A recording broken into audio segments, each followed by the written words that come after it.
Alan Knockwood was a young child when he was taken from his family and forced to live in a residential school. We were punished for any hint of disobedience. I was 9 years old and they took my hands out like this, and I had 10 hits on each hand with the strap.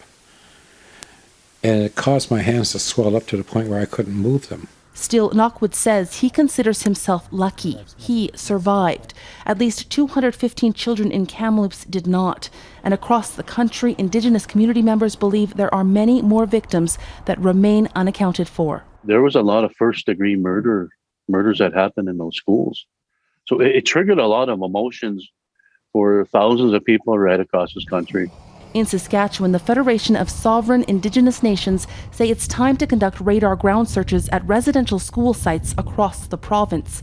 Near Calgary, the Siksika Nation is asking an investigation be carried out at every site across the country. I had to take a drive and have a good cry. Out of that remembering, but also being grateful to these children that were found.